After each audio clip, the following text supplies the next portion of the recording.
Before Rachel Hollis, the self-help author and motivational influencer, there was Dave Hollis, the Disney executive. He organized global release strategies for some of Disney's biggest hits like Alice in Wonderland and Black Panther. He had a life most could only dream of, and yet, as he watched his wife dominate the bestsellers list and build a multi-million-dollar brand, he wanted a piece of the pie. High off the toxic positivity and manufactured authenticity of the self-help industry, he dived right in, determined to outshine his wife. He even made her step down as CEO. Dave gave up a 17-year career at Disney to fulfill what he thought would be his destiny. Instead, his life turned into a roller coaster of magical thinking and curated content in which he overshared every detail of his life for clicks and sales. He told his followers he wanted to help them build a better life while behind the scenes he self-destructed.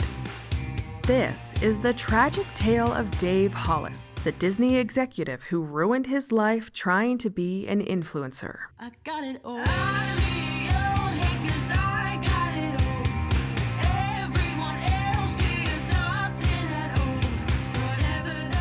Before we begin, a quick word from the sponsor of this video, Delete Me.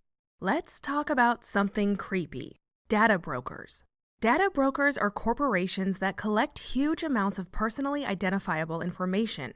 Things like social security numbers, birthdays, past and recent addresses, and more, and package it all together to sell our personal information to anyone willing to pay, putting us at risk for identity theft or worse. No federal privacy laws for how our data is mined and shared currently exist. And in 2022, the most targeted age group for identity theft were 30 to 39-year-olds. It makes sense when there's so much of our personal information getting shared online without our consent.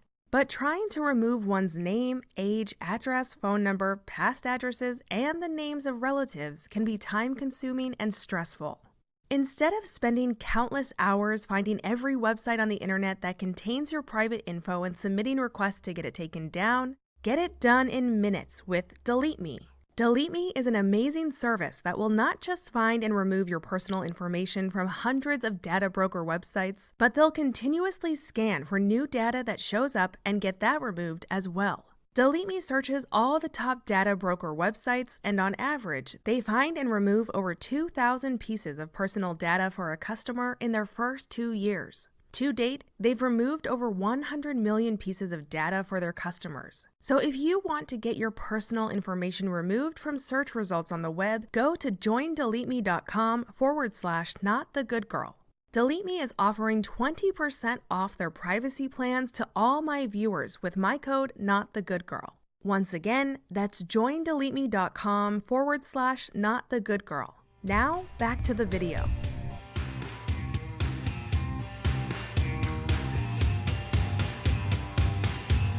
David Marshall Hollis was born on Valentine's Day, 1975 in Orange County, California.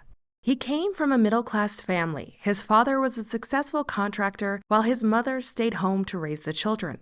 According to an interview Dave gave in 2019 on a self-help podcast, he grew up as the tall, skinny kid who focused on achieving good grades to gain the affection of his parents. For him, second place was losing, and he committed himself to coming out on top no matter what. Dave graduated at the top of his high school class in 1993.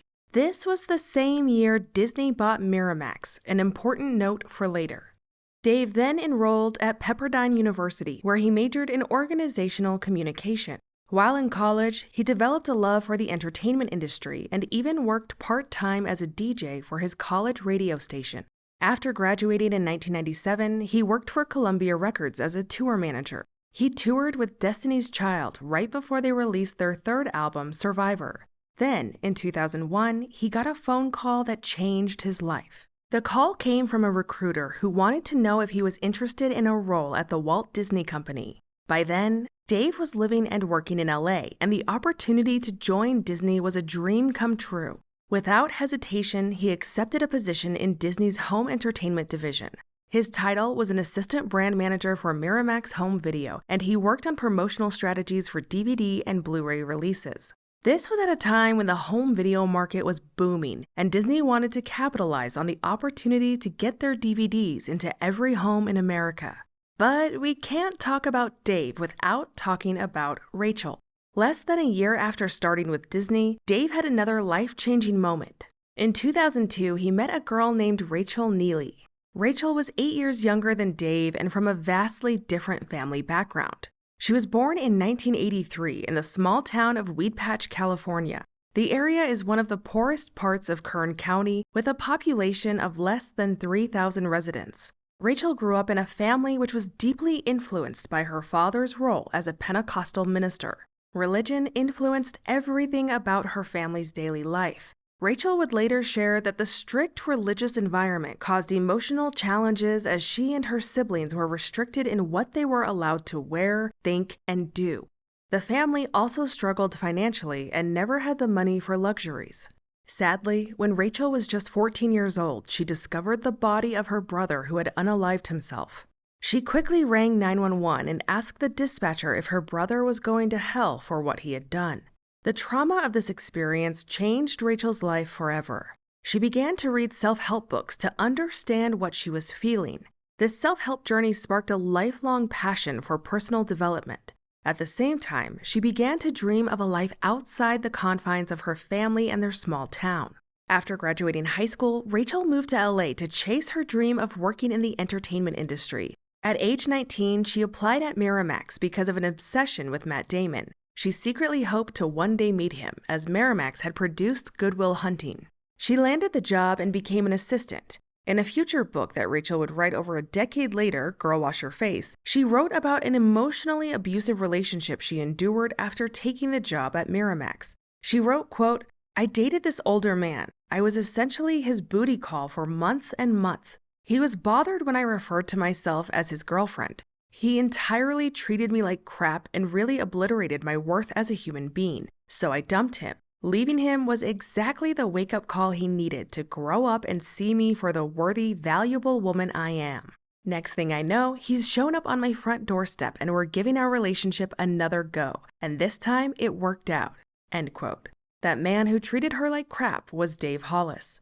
2 years later, in 2004, they walked down the aisle. Not long after the wedding, Rachel left her job at Miramax and started a high-end event planning business named Chic Events.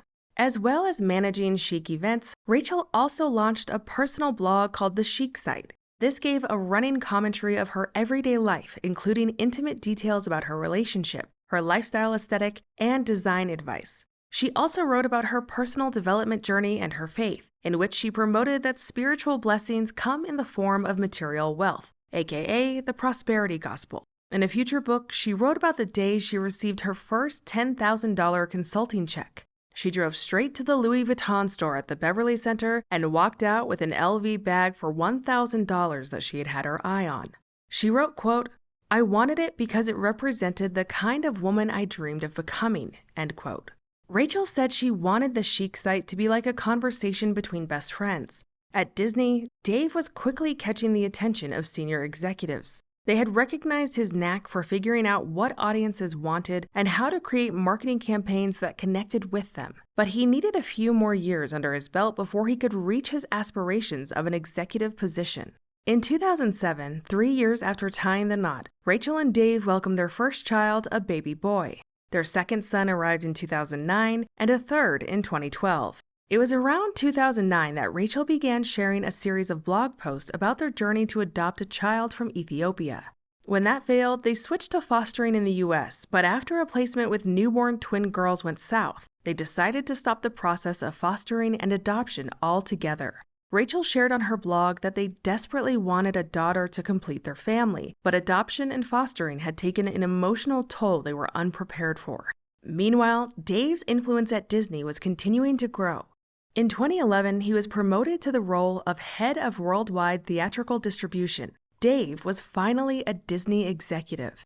This gave him a key role in the release strategies for some of Disney's biggest hits like Star Wars: The Force Awakens, The Avengers, Frozen, Black Panther, as well as Disney's live-action remakes and more. Under his leadership, Disney set new industry records in box office sales. It's not clear exactly what Dave was paid in this role, but similar positions command a salary upwards of $500,000 a year. Alongside Dave's career success, the role gave him VIP access to endless red carpet events alongside the biggest names in showbiz. He attended them all with Rachel at his side. The events were also heavily featured on Rachel's blog with photos of her getting her hair and makeup done and dressing in designer gowns alongside Hollywood royalty. To outsiders, it appeared that Dave was the successful showbiz executive while Rachel's businesses were a side hustle and something to keep her occupied. But Rachel Hollis wanted to be more than just the woman on the arm of her successful husband. She wanted something that was all hers. In January of 2013, she rebranded Chic Events to Chic Media and started an empire of her own.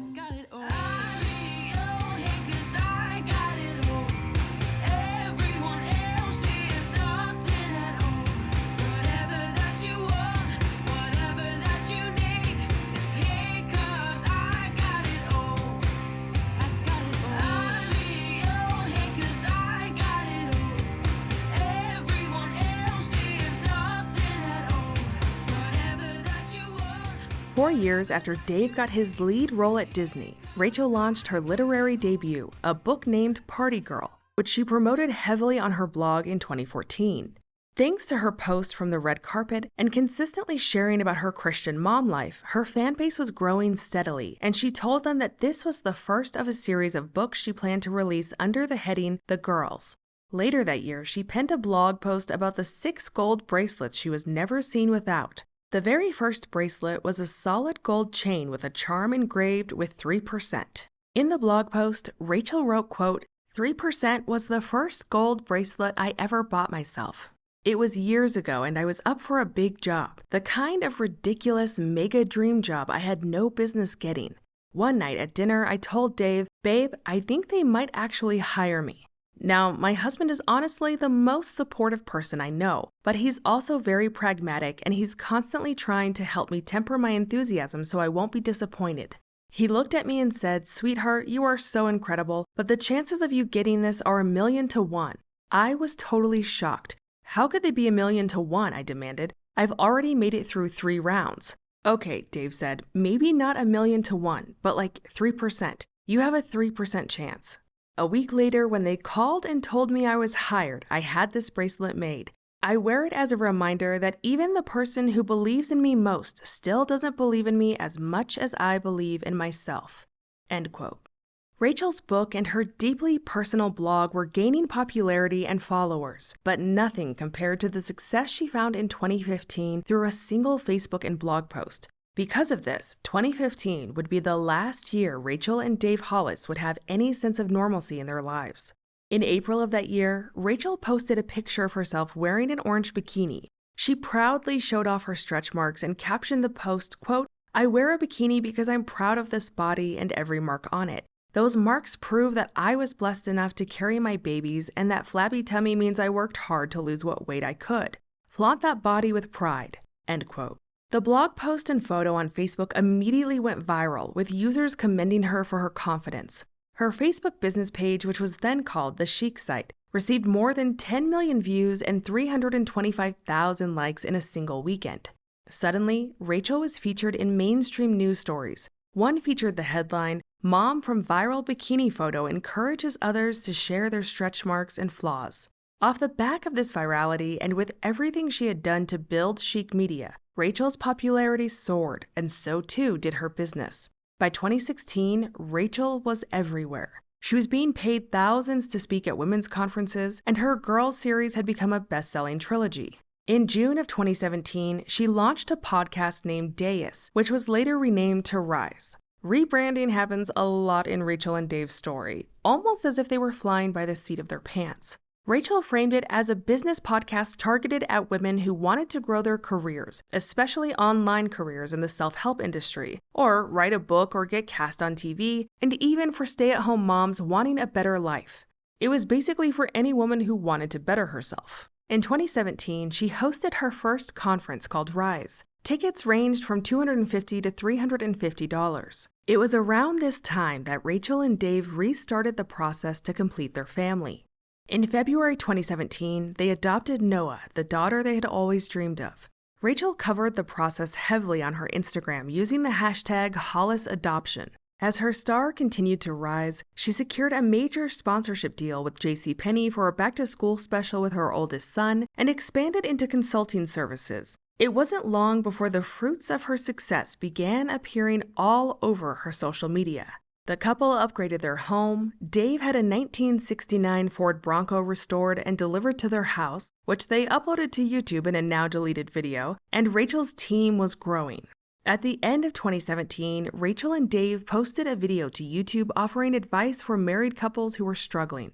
They positioned themselves as relatable role models for navigating marriage and experts on all things love and partnership. They gave tips for how to save your marriage, including doing an online test to measure your Enneagram compatibility and hiring a cleaner to help around the house, as if the average American could afford to hire a cleaner.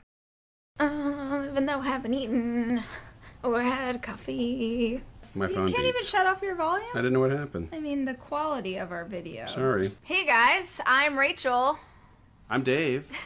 We didn't set that up well. Well, yeah, it's fine. We thought that we would tell you a little bit about us, our marriage. You watch us in videos, and so... What is this about?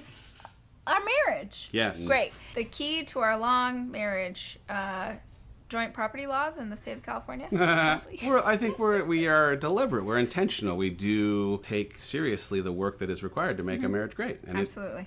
We go on dates once a week. Every week, even if we don't want to, if we don't like each other as much that week, even if we're tired or have traveled or whatever it might be, dating each other is important. Yeah. It's better every year. Oh, for sure. Like, so much better every year, which is crazy because in the beginning you think, like, I can't possibly love you more than I love you right now. And it's not true. Not even like, close to true. I don't even like that guy. Like 8 years ago. Remember like the blue so Billabong t-shirts that I would wear that like had my protruding "Are you pregnant?" belly, and we would go to Denny's. Much chubbier than we are right now. We had some terrible eating habits. Our like big excitement, like there's not a more exciting date for us than this is pre-kids. Then Black Angus wagon wheel sampler platter. Yes. Thank you very much with potato skins.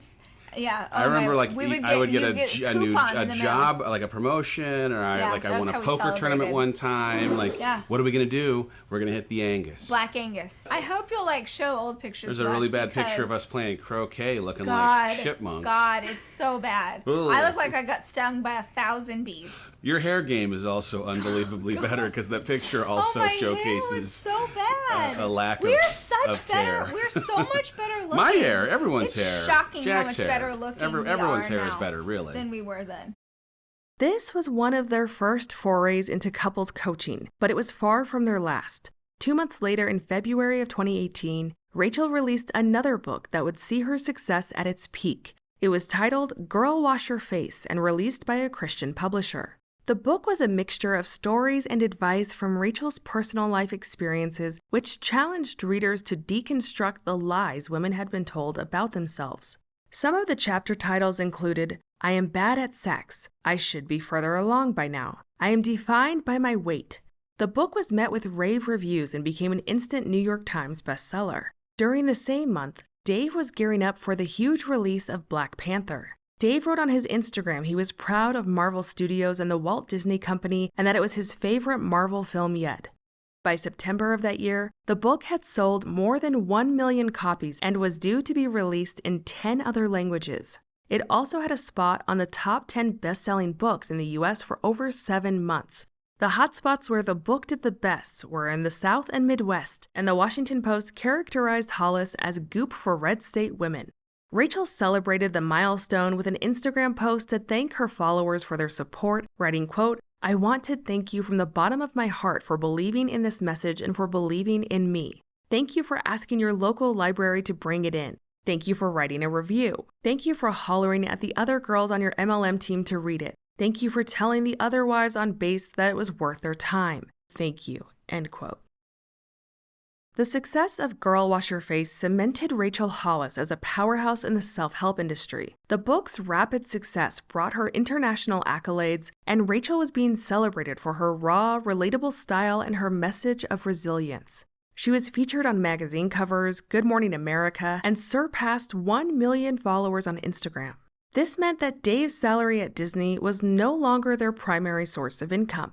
Just 3 years after her viral post, Rachel's achievements eclipsed Dave's Disney success. Being second was not a position he was comfortable with. He was used to being the leader and the successful one, the one who thought he knew more. Now, Rachel was taking all of the spotlight. She had far exceeded his prediction of a 3% success rate, and Dave wanted a piece of the pie. He decided the only way to make that happen was to leave Disney and take the reins at Chic Media, which had recently rebranded to Hollis Company. However, there was one stipulation. Dave told Rachel he wasn't about to take a demotion from his Disney role. He said he would only join the company if he was the CEO. As the founder, Rachel held that position at the time, which meant she would have to step aside in order for him to take the top spot. Ultimately, she agreed to hand over control of the company she built from the ground up. In March of 2018, Dave left his career at Disney and joined Hollis Company as CEO. But even that wasn't without its controversy. According to reports, Dave shared a post on his website about the decision to leave Disney, writing, quote, "I'd come through a midlife moment where, having reached a place I'd been pushing toward for 20 years in Hollywood, the existential questions of, is this it, fused with the belief in a vision for the mission ahead.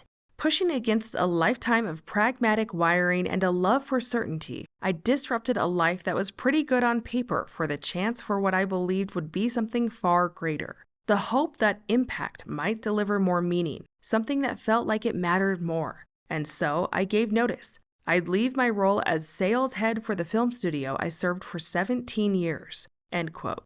In a 2018 interview with the Associated Press, Dave admits he had it too easy at Disney. He felt bothered by the lack of challenge, and he thought the industry Rachel was having success in was full of snake oil. I was going through this weird transition from 30s to 40s, and having hit a place professionally where, because of the strength of the company I was working for and the people I was working with, it didn't take as much work for me to succeed. And that was showing up for me as it just not being as fulfilling. And so I was regressing at the same time that she's in this, like, taking every single thing inside of the personal development space in and becoming a better version of herself. And as she was becoming this better version of herself, that contrast between my being in a rut really became apparent. And I finally, one day, said, fine, I don't trust it. I think there's some snake oil in this whole personal development space, but it's worked for you. I have to at least see what it's about. And that decision has really been a catalyst for every single thing that's come after it. And I'm now a person that can say, you know, I really did believe that self-help or personal development was for broken people. And as much as it helped me through a time where there were some fractures in my life, I reach for it every single day now because it makes me a better person, and it is a never-ending journey of growth because of this connection between growing and being fulfilled. And this is where we come to the fork in the road of our story, as Dave's life would never be the same after leaving Disney. When Dave joined the Hollis Company, the couple became a package deal. Everything the company did, they did together. The Hollis Company website states they exist to help people build better lives. To do that, they needed to show just how much better their own life was. The image the couple presented to their followers was one of success, happiness, and achieving their goals through relentless self-improvement.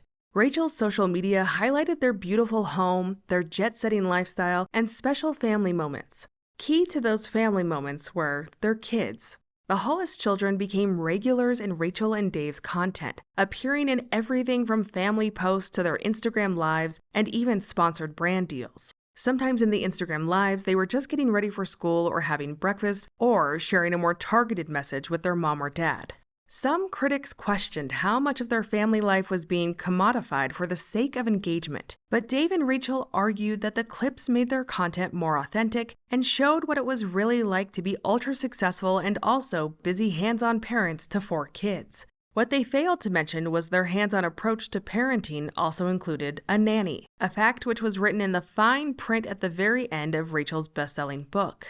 In mid-2018, Dave and Rachel made another big move. They packed up their family and moved from California to Austin, Texas. They also relaunched the Rise Together podcast with both Rachel and Dave as co-hosts. Rachel now had nothing of her own except her social media accounts. Dave was in everything. The podcast aimed to tackle marriage and self-help topics, like overcoming adversity and achieving life goals. The couple would often speak about their own marriage and family life and use their experiences to frame discussions on how to cultivate healthier, more fulfilling relationships. The podcast was well received, particularly by those who appreciated the couple's open, relatable style. But being so open with their lives would also be part of their undoing. The couple used the popularity of their podcast to promote a series of Rise Together conferences for couples seeking additional relationship support. Tickets for the multi-day events were $1,800, excluding travel and accommodation. Neither Dave nor Rachel had any educational training or licensing in counseling or psychology. In a post from Dave's Instagram with pictures from their first couples retreat, Rachel can be seen consoling a sobbing woman. It had been 118 days since Dave left Disney, and they were now pretending to be couples therapists. But as we'll find out later, pretending seemed to come quite easily to Dave and Rachel, if it meant they could get paid for it. After a few events, they released a documentary about the conferences in select theaters across the U.S. Along with the self-help, Dave and Rachel's content became constant oversharing mixed with a lot of toxic positivity. I mean, here's the thing. Fast food and we were friends for years. I loved me some fast food. And then I decided I liked the idea of not having IBS all the time. I mean, I chose having a healthy lifestyle, having the energy to show up well for my kids over eating garbage. It's not that I don't like fast food. I just want to be a dad that can show up well for his kids, a husband that can show up well for his wife, and a dude that can show up with energy for his team. So I am not a fast food dude. And if you are, and you wonder why you're lethargic or in the bathroom all the time, now you know. Terrible. Alongside the podcast and the conferences, Rachel and Dave co-hosted the Start Today morning show, which they streamed live on social media every single weekday. This was intended to offer a daily dose of motivation by showing Dave and Rachel's morning routines as they set goals for the day. The morning show did boost their brand's visibility, but not as much as their podcast or Rachel's online content. And the rigorous content schedule took a toll, with Dave and Rachel appearing visibly burnt out at times. On their social media channels, Dave and Rachel pushed their fans to watch The Daily Show, but the show only got decent views at best. In a post from Dave's Facebook in early 2020 where he seemed irritated, he wrote, "We do a morning show. Nobody is talking about it." 2019 was no less hectic than 2018. In March, Rachel released a follow-up book titled Girl Stop Apologizing, which bumped Girl Wash Your Face to the #2 spot after 48 weeks on the bestsellers list. It later came to light that Rachel had plagiarized several parts of her books. She also launched a line of Start Today planners, which were sold at Target. Then there was the launch of a QVC clothing line. On her website, she even had her own merch. Shirts that told people to choose joy. She also got her own show on Quibi called The Rachel Hollis Show, in which she filmed 71 segments in 7 days. Throughout all this, she was still holding Rise conferences for women across the country, as well as the couple retreats with Dave. And then they launched a Rise Business Conference for men and women. Rise Business. Rise Business. The end. No. Rise Business is for. No, for real. Here's the thing. I have been an entrepreneur for 16 years now, and I have gone to every conference that exists for small and medium-sized business owners, and I feel like something's missing. And what's missing is the tangible, like, here is what you do to grow and scale your business. I think part of it is that a lot of these conferences presuppose that people who are in the audience actually understand the basic fundamentals of business. Preach. That they actually understand the things that they might be embarrassed to raise their hand and represent that they don't yet totally understand. We wanted to give you that. We wanted to give you the motivation, the energy, the dancing that happens at a Rise Women's Conference. There's dancing. And turn it into a Rise Business Conference for both men and women. And we called all of our best friends. The greatest humans alive in each of their individual disciplines. What do you call it? The Avengers of Business. We are assembling the greatest team of business minds to teach on the thing that they are best known for. They also had a large team of employees at the new HQ for the Hollis company. It was constant push, push, push with Dave and Rachel. Throughout all this, the couple even renewed their vows in Ireland for their 15th wedding anniversary. During this time, Dave was working on writing his own book, and he shared part of what he had written at a Rise conference. In this next clip, you'll see that he says when he came to the Hollis company, things hadn't been smooth sailing because he let his insecurity get the best of him. I tell in my book, and I've told often, was a story that I forgot when I first came into this role. I reverted back to tendencies from the earlier parts of my journey at the Walt Disney Company, where I was the beneficiary of fast promotions that put me into places that were outside of the bounds of my competency, that in that space made me insecure, that my not being wholly and perfectly qualified for the job likely had me being judged by the people around me.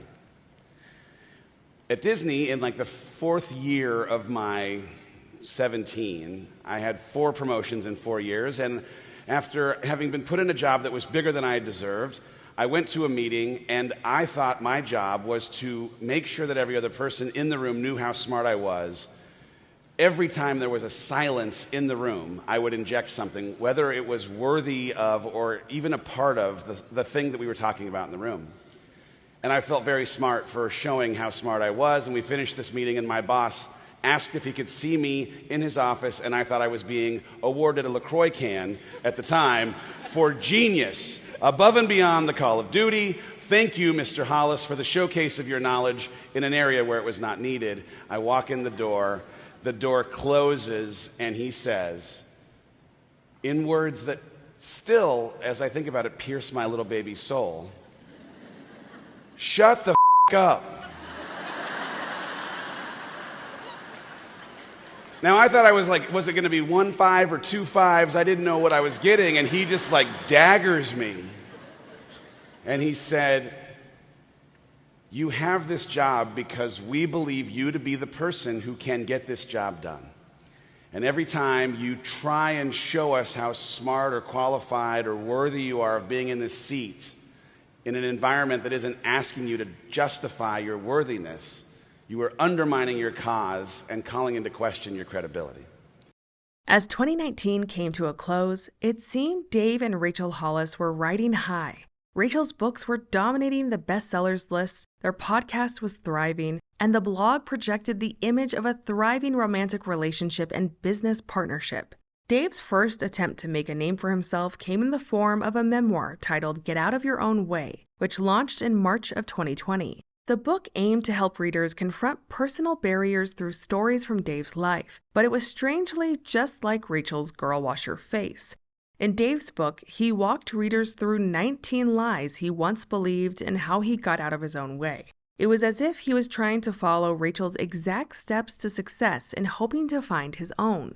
It resonated with followers who appreciated his honest reflections on topics like self-doubt and fear, and hardcover sales were over 51,000 in the first 9 weeks. While the sales were respectable, they didn't come near to the status of Rachel's books. What they did achieve was to highlight a recurring theme. Dave was unable to capture the same level of engagement that Rachel commanded. He wanted to taste the same level of personal success as his wife, but a book wasn't going to be the ticket as it had been for her. I thought she needed Trick Daddy. Y'all, if you think you know what they need, I'm telling you right now, you do not. A little story of my wife giving birth to our first son. She'd been in labor for 52 hours before Jackson decided to come on into this world. But when that doctor said, "It's time for you to push," I did the thing I thought that she needed most. I went over to the old iPod and I circled around to a song that I knew would welcome our firstborn child into the world right. I hit Trick Daddy's Let's Go. I put it on a 9. Let's go! She got very, very angry, and in a way that really was more about her eyes talking to me than it was fisticuffs, she punched me in my soul. and I deserved it. Because I thought I knew what she needed, but I didn't. I thought she needed Trick Daddy. I was wrong. Away from the podcasts and conferences, Dave seemed to be floundering. On his Instagram, he launched a life coaching course and announced he would be doing career coaching too. He constantly flip-flopped between calling himself a life coach or business coach and urged people to sign up for coaching, but he didn't seem to have a targeted demographic. His promos for each were a bit messy as well. These 2 videos are promos for his life coaching.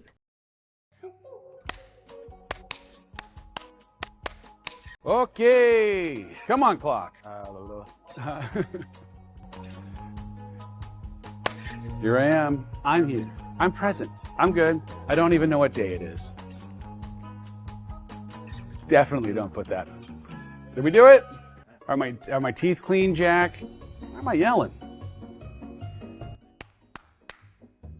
Diving into, I gotta remember what I'm saying. But it was something I taught and was.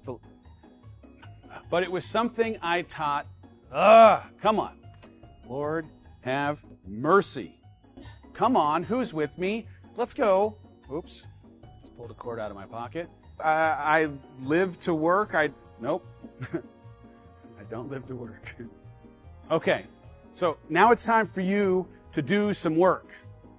Is it time for them to do some work? The second question that you have to ask is, where is my throat spray? And this was his career coaching promo. Ladies and gentlemen, quiet on the set. Clap or no clap?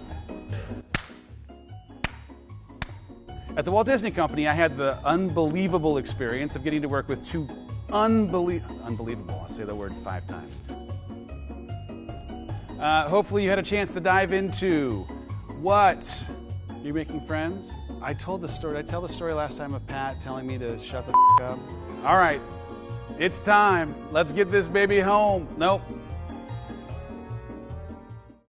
The self-help industry didn't seem to come naturally to Dave like it did to Rachel. Meanwhile, as the world shut down for COVID, they posted about date night ideas and promoted podcast episodes filled with relationship advice.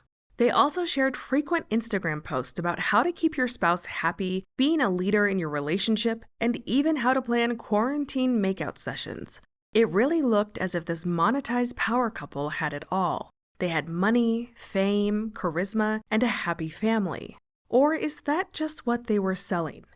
Then, a little over a month after posting about their makeout sessions, Dave and Rachel made a different kind of post. In a joint announcement on their Instagram pages on June 8th of 2020, they shared they were ending their 16-year marriage.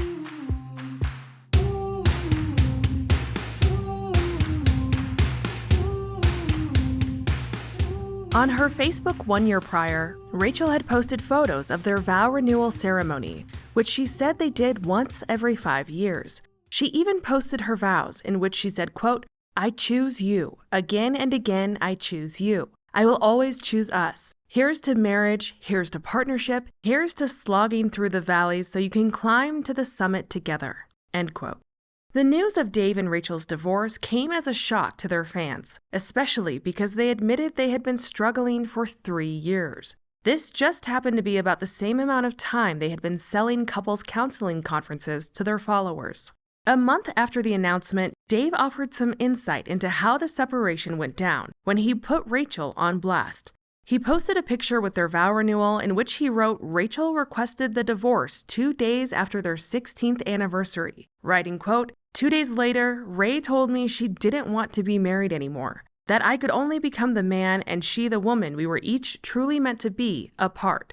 I'll always love her, cheer for her, and now pray every single day that she's right. Becoming something even greater, even if it's so sad. After she told me, it was clear this was a decision that was made. That the 1,000 little things that led here left continuing to fight for marriage a thing we didn't both want. And I did what I'd done. I broke the more than a year run of not grabbing a bottle when things got hard, and I drank to cope."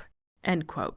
He ended the post on a positive note, saying he put down the bottle and turned to his God and running, mentioning he ran 250 miles in 8 weeks. But because of his post, Rachel's social media was flooded with negative comments about her throwing their marriage away, while Dave's was filled with messages of support and encouragement. Over the next several months, Dave kept busy running, promoting his life coaching course, hosting the Rise Together podcast solo, and posting about doing hard things. He even shared that he had been in therapy. To his audience, he appeared healthy and well. He was running more and even began training for a half Ironman. He also posted a lot of his kids. Noah, his youngest and their only daughter, garnered far more engagement than anyone else, and that is who he shared the most. But a few months later on his birthday, Dave would share that he hadn't been doing well. He stated he was barely eating and running 12 miles a day.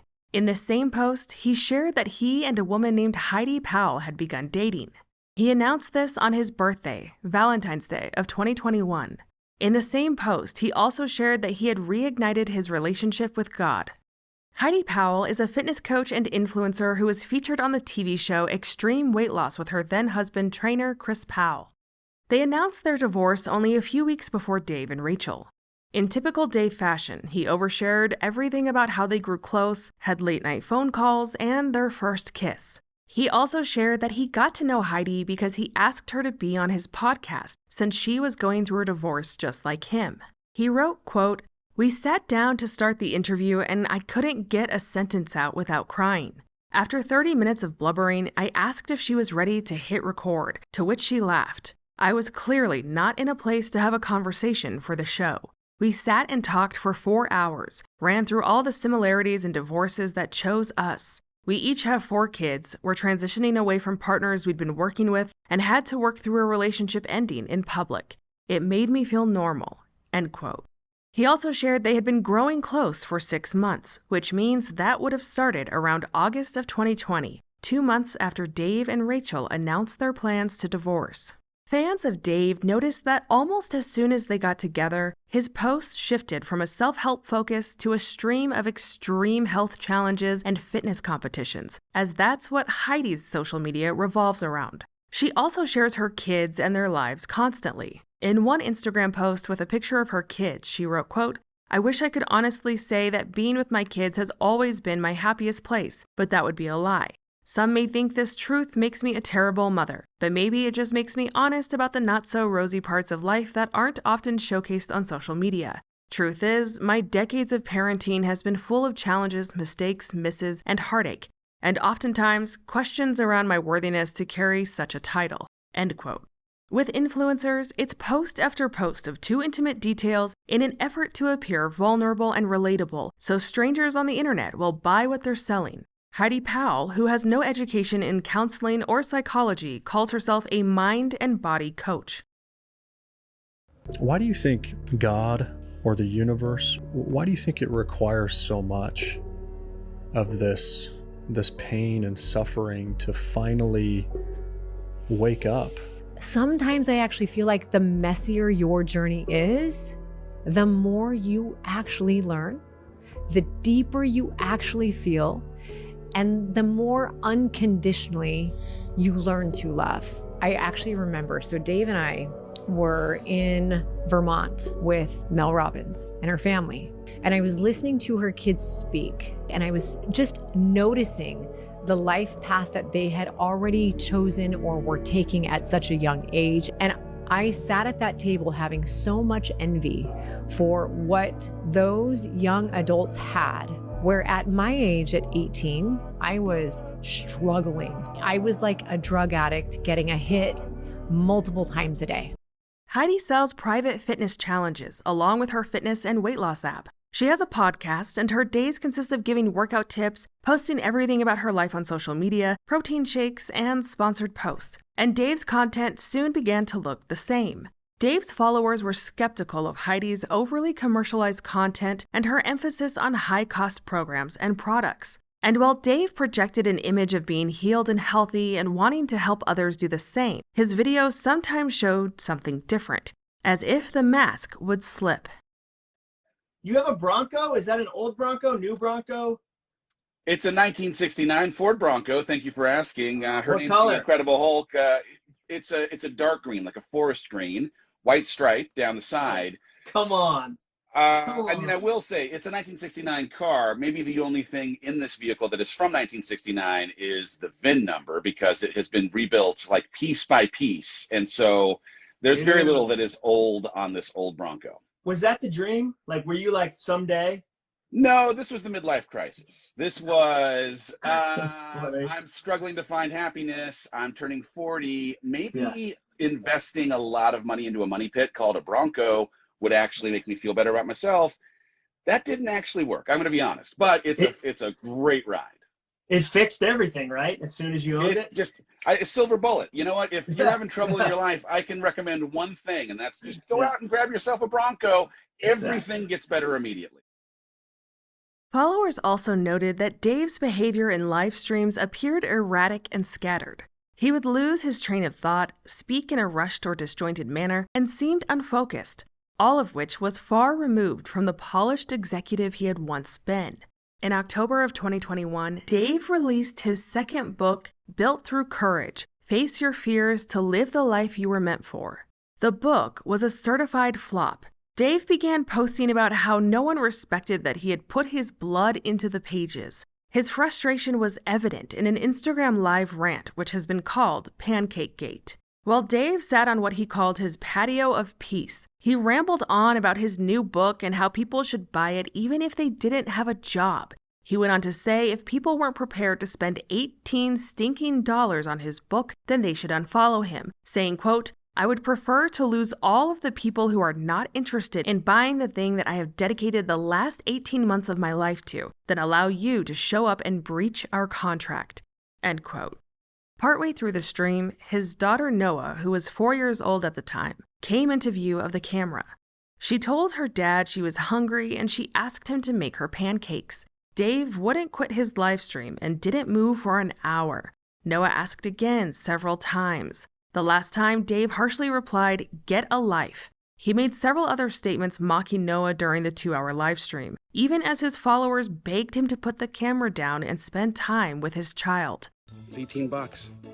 18 stinking dollars. For $18, it is 18 American dollars. It's $18. $18 worth. $18 worth. For $18. $18? It's cheaper than taking a cab to go down and talk to somebody about how you find a job. Would you do me the favor of spending $18 on the book that I wrote for you? Buy this book. It is an $18 transaction. It is $18 dollars in the United States of America. And here's the thing, someone who's listening right now is like, I'm trying to enjoy my coffee and this guy's trying to get $18 out of me. I want you to spend $18 to have the book in your hand so you can actually help yourself change it as well. Need this book, $18. $18. This isn't about taking your $18. I am all about getting a free ride. Just not here. I don't even know why you follow me. Why do you follow me if you haven't bought my book? Why do you follow me? If you follow me and haven't bought my book, unfollow me. I would prefer to lose all of the people who are not interested in buying the thing that I have dedicated the last 18 months of my life to, that I have poured every single bit of my being into, than allow you to show up and breach our contract. If that request offends you, I understand. And I mean no disrespect. But I'm also gonna ask you to unfollow me. We're gonna start a book club on Wednesday. You're all invited. But you know who I only want to show up? People that invested in themselves $18 worth. Dave, you're talking about peace, aren't you? No, I'm talking about buying my book, because we got a book club starting on Wednesday. You got like 4 days to make a transaction. Why do you follow me if you don't already own my book? If you haven't bought the book yet, I want you in the comments to tell me why you follow me but have not yet spent $18 on the thing that I spent 18 months writing through tears. I want to know, because if you can come up with a good reason, I will accept it. I will now create an exception to my rule.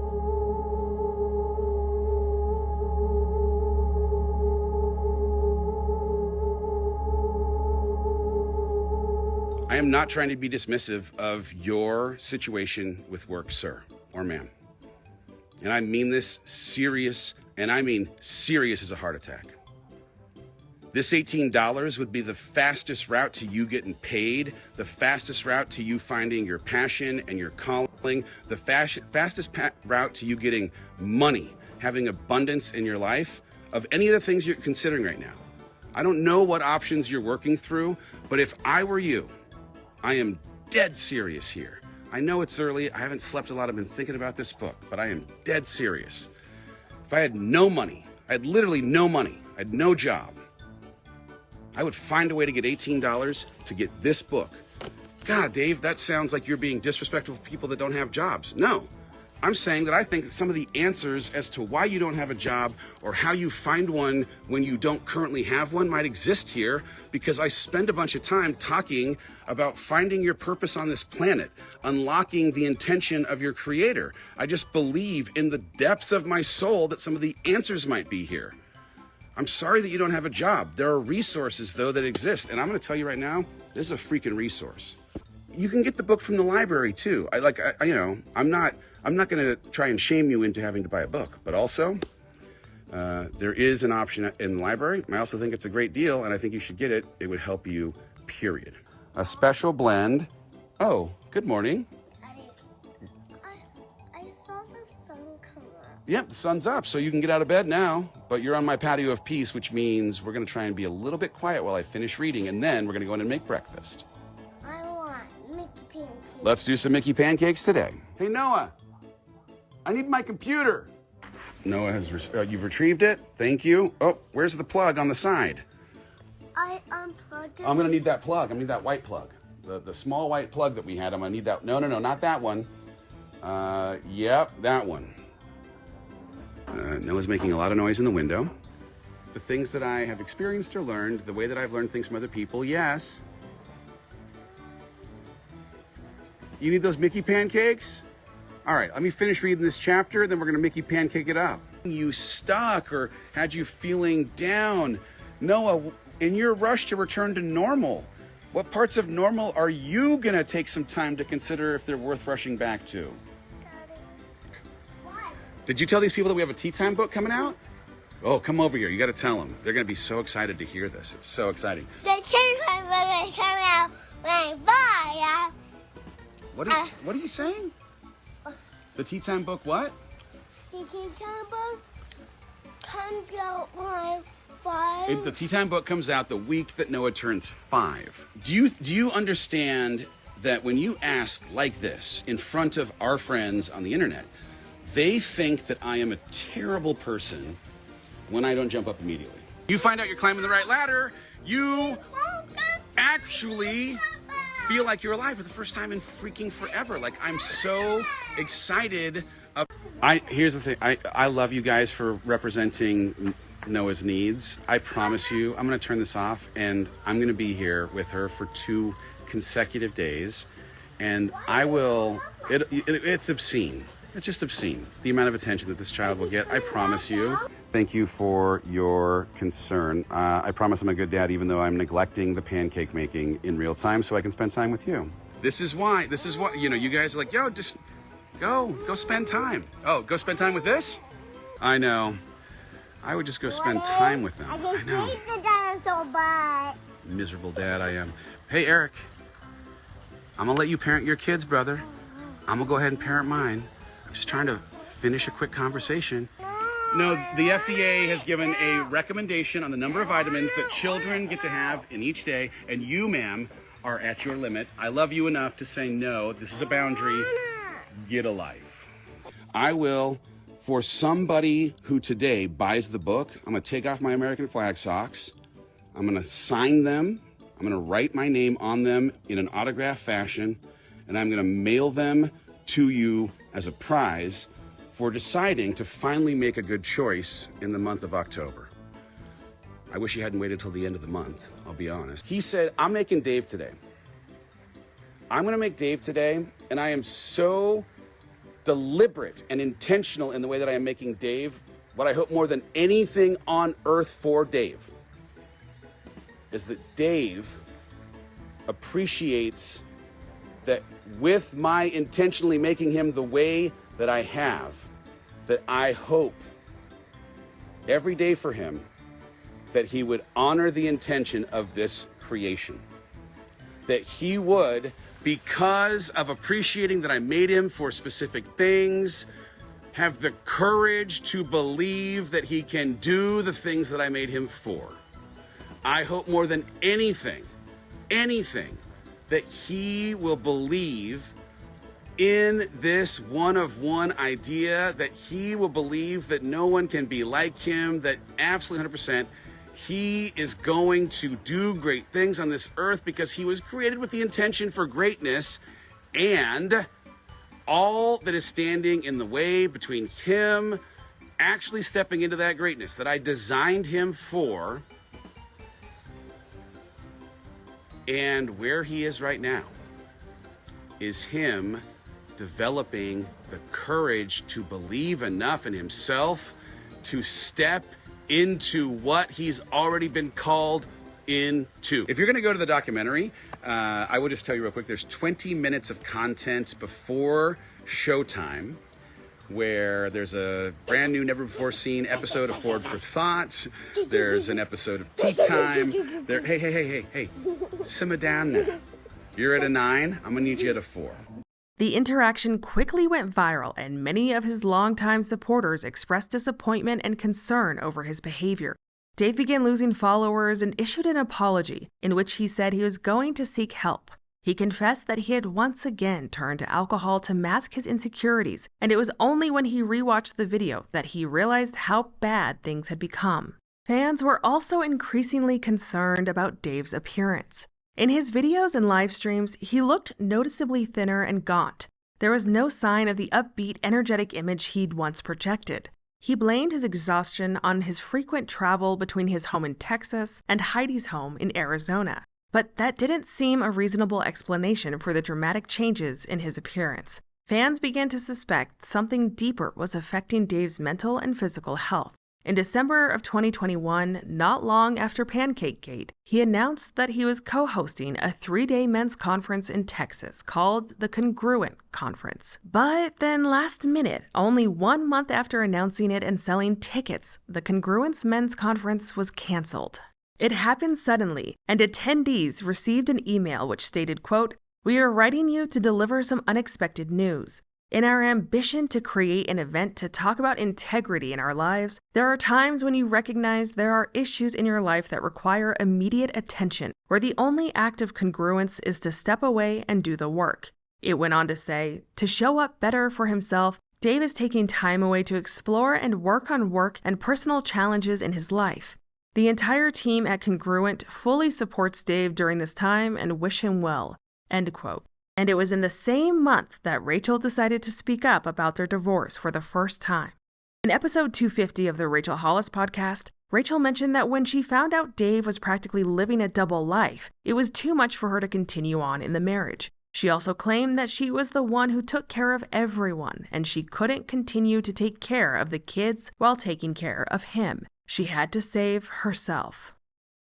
It didn't even really matter, like, I guess this is kind of a crazy thing to say.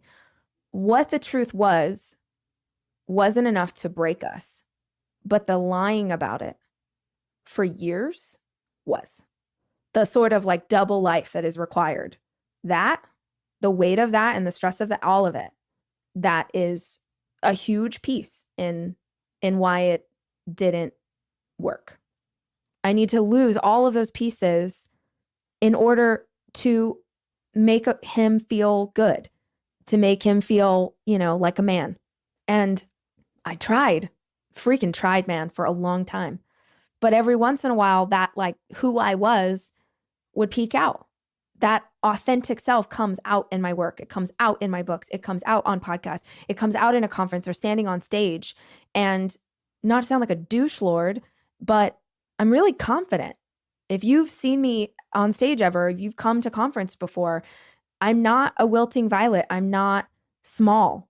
I'm very strong and assured of myself. And you and I both know, guys, that's going to rub some dudes the wrong way. And I think in theory, Like a lot of men in theory are like, that's badass, him included. But it doesn't mean that's who he wants to be married to. And so there's just this underlying tension, right? And the flip is true too. Like my greatest value in life, my greatest value is growth.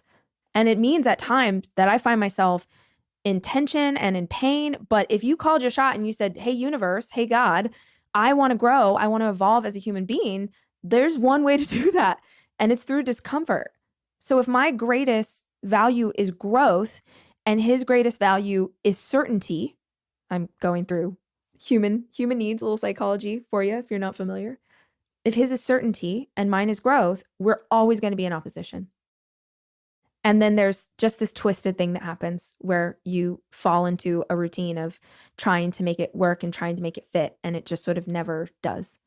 Although Dave had been attempting to keep himself in the spotlight by posting photos with other self-help influencers, his spark seemed to have disappeared completely. At times, Dave would disappear off social media for weeks at a time, and his fans would speculate that he was in rehab or getting help.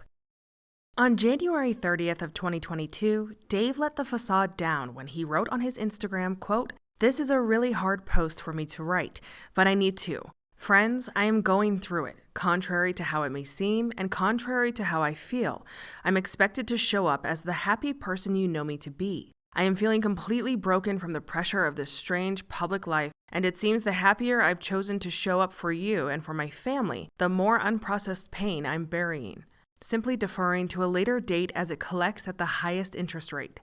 I've made the very difficult but necessary for my mental health decision to pull completely away from social media while I put in the hard work and figure out what's at the root of my sadness, my anxiety, my depression. All of the things that are so freaking hard to admit here to you all, as you've so generously welcomed me and my life changes with kindness and compassion. It's interesting. I've done so much work over the past year and a half, yet I feel like I'm only getting further from whole some days. The currents I'm rowing against feel really, really strong, even with the strength I'm slowly gaining. This makes me sad to type because I have so much love for y'all. You carried me through the hardest time in my life. You gave me love and validation when I felt rejected from my marriage, and you've continued to give me the benefit of the doubt when rumors have come by the way of internet trolls or unkind podcasts. I love you guys and will never be able to repay you for that. I appreciate the concern many of you have shown over the last week when I began my journey. I was trying to hold both, working on me and being here for you and Heidi and all of my other obligations. But I realized this weekend, both in a situation like this is not the healthiest. I'm going to be pulling away from everything but myself and my therapist for a while. I'm not sure when I'll return, or to be honest, if I ever will. Who knows, maybe I'll find over these months that life void of social media brings happiness I never knew existed. This is what Heidi and my mom keep hypothesizing at least. Regardless, it's time to dive in. Time to process these last few years of a move from California to Texas, from the pride of being someone inside of corporate to another's husband in small business, from married to my best friend to feeling rejection from divorce, from not being fully emotionally ready to date to not wanting the love of my life to waltz by me because of my unreadiness, and from private life to what feels like a very public one. I don't know what the future holds, don't know what next looks like. It's got me scared and nervous, can't lie. But I do know that all great things are the result of leaving your safe harbor and working through struggle. Head on. Here I go. Heidi, I appreciate you. Your ability to hold space for my humanness while keeping me accountable is beautiful. So grateful for your support. There's never a convenient time for this work, and you've been the best teammate, never infusing guilt, only helping me feel safe. Thanks to Rachel for the immediate voice of support when I called 3 weeks ago and the quick offer to lean in with additional time with the kids. I know this is hard for you. To the joy of gossip on the internet, all my skeletons are known. I'm here in part because of having been such an open book, but for the record, the only time I've ever led a double life was when I was pretending everything was okay and it wasn't. Thanks to all of you guys. Love you. If you see me around town, don't hesitate to come up and give the big guy a hug. It's what I need most these days." End quote. In May of 2022, fans got confirmation of Dave's personal battles when he shared that he was 4 months sober, writing, quote, "I use an app that counts the number of days since I last had a drink. I plan to have it counting forever, but am only focused on today." End quote. The comments on his post were kind and filled with support and encouragement. Many commended him for sharing his struggles.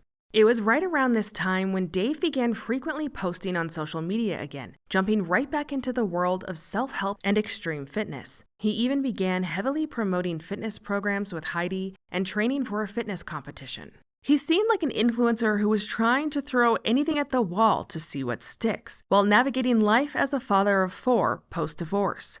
His live streams ran for hours at a time, and some began to suspect that Dave was also on drugs or being medicated. This disconnect was visible in Dave's professional life too. Just as with Rachel, Dave seemed fully invested in Heidi's business, almost as if he had abandoned his own career goals for hers. He started attending many of Heidi's business meetings, and the couple began selling courses, fitness challenges, and mini retreats together at a steep price. One 3-day retreat with Heidi and Dave was called the Show Up Summit, which was marketed on Heidi's website as Finding, Creating, and Becoming You. General admission tickets were over $1,100, and VIP was more than $3,600. Heidi claimed a day spent with her and Dave was worth $6,000, so the Show Up Summit was actually a great value. This is a reel made during one of Heidi's meetups and posted on her Instagram.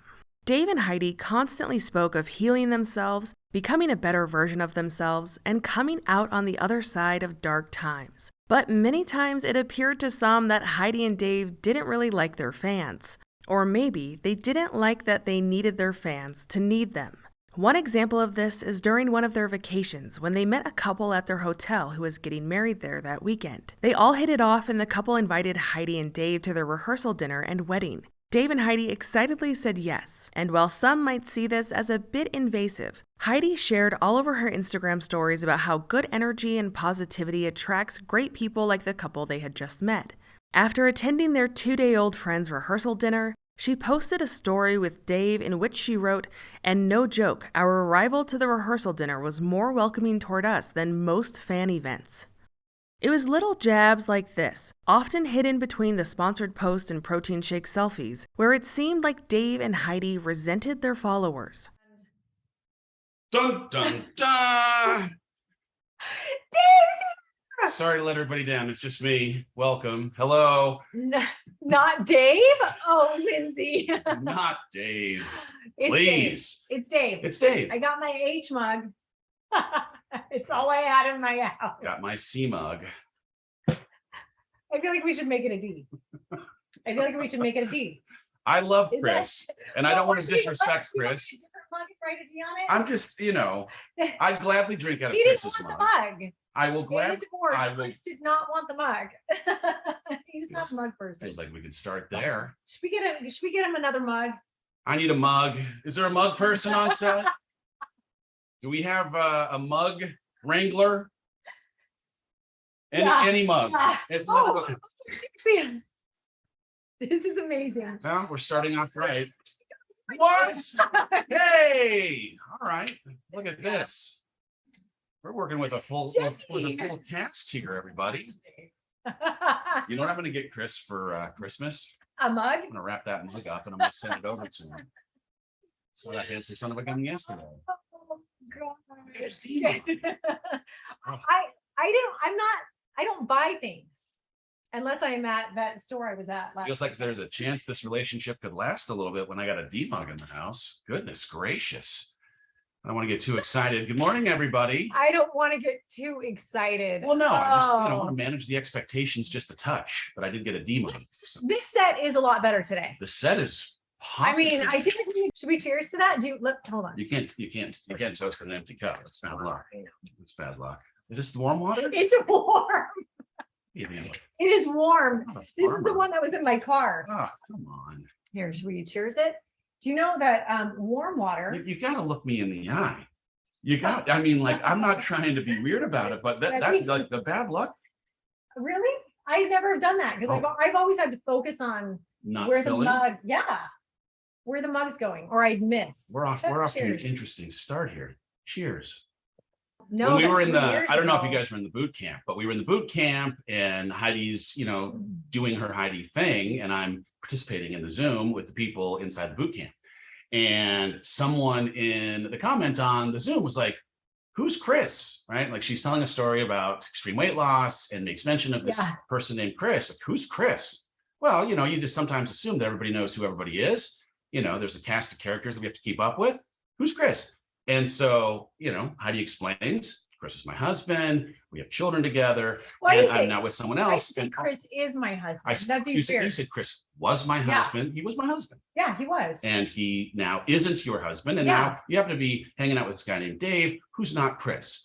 And without missing beats, I'll give myself some credit. I went into the Zoom 3-dot thing. I tapped it. I changed my name in the Zoom to not Chris. Just so that we were clear, not Chris. It was around this time that his followers noticed that Dave and Heidi were no longer referring to each other as boyfriend and girlfriend. Heidi confirmed the split in December of 2022 when she appeared on a podcast called Relatable. She was discussing her 2 previous marriages and why they hadn't worked out when she mentioned that she and Dave were no longer seeing each other, although they were still working together in fitness challenges. By then, Dave was even less consistent with his posts. After being offline for a few days in early 2023, he returned with cryptic comments about getting help from friends. Those friends might have been a group of self-described masterminds he posted about on Instagram, where he featured all of them in a private plane, holding important meetings about being game changers, and their private dinners. He wrote, quote, "My cup is full, so grateful for this group of visionaries, world changers, and friends. This is singularly the best collection of peeps I've ever spent time with. So grateful for the way they serve the world and pour so generously into each of us every day." End quote. These people Dave called visionaries are multimillionaires and billionaires prominent in the life coaching industry. People like Lewis Howes, Jay Shetty, and Mel Robbins. The mastermind itself was held by Brendan Burchard, a man who calls himself the #1 high-performance coach. Life coaching masterminds can run anywhere from $25,000 per person to hundreds of thousands of dollars. After all, the cost of courses and masterminds are based on an imaginary value system by the people creating them. Many in the industry love to proclaim that only you are responsible for everything that happens to you, and in no way possible could outside forces have any impact over your life. A very privileged take they think sounds nice. They talk about hustle and positivity while low-key telling you suck all the time. They cite the law of attraction, which is no real law at all, and constantly encourage you to give all your money to them to get more in return. It's not uncommon for some of these masterminds to cost $200,000 to $500,000 per person. On Dave's podcast about said mastermind, he mentioned they all flew to Napa on one of the members' private planes. Unfortunately, life coaching is no substitute for real-life medical treatment, and no amount of inspiration from so-called visionaries could give Dave the help he needed, which would be evident only 24 days after this mastermind. On February 10th of 2023, 4 days before Dave's 49th birthday, he made a late-night call to Heidi. She could tell something was wrong during the call. His breathing was heavy, and there were long pauses in between sentences. Dave told her he was ready to get help and that he was going to attend an AA meeting and go to church the next morning. When he didn't show up to church, a family friend drove to Dave's house to check on him, where, tragically, Dave was found deceased in his own bed. An investigation into Dave's death found he died from fatal amounts of 2 different hard drugs in his system, as well as alcohol. The autopsy also stated Dave had a history of hypertension, depression, illicit drug use, and alcohol abuse. Dave Hollis's life and death reflect the contradictions that exist within an industry built on selling happiness, success, and authenticity. Self-help and motivational gurus would have you believe that any challenge can be overcome if you just want it bad enough and are prepared to do the work on yourself. This message echoes the feel-good magic of the Disney movies Dave once helped bring to audiences worldwide. The stories where every struggle ends in a triumph and happily ever after is a tangible thing. But real life is not a fairy tale, and no amount of magical thinking can make it so. It also must have been hard for Dave to come to the realization that, while at Disney he had products to sell and promote, as an influencer, he was the product. While it was Dave's choice, and Dave's choice alone, to put drugs and alcohol in his body, it begs the question, who around him were the helpers and who were the enablers? How many other bright and shiny life coaches are keeping dark truths hidden from their followers in hopes of making money from courses in which they tell you how to live a better life? Dave's career was built on selling these stories. Through the images he took on his phone and posted online, he appeared to have it all: a dream job, a beautiful family, and a career helping others chase their dreams. But to achieve that kind of success, he had to exploit every aspect of his personal life to keep his audience engaged. When Dave's body was discovered, that same phone he used to curate a life of authenticity with was found lying on his chest. In the end, the perfect Instagram shots, public declarations, and feel-good quotes couldn't hide or help the real challenges he faced. And yet, as long as there's an audience eager to buy into the dream, the self-help industry will continue to manufacture and sell it.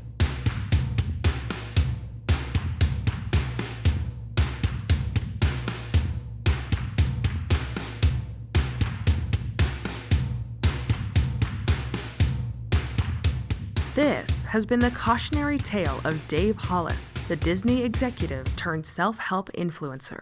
I got it all.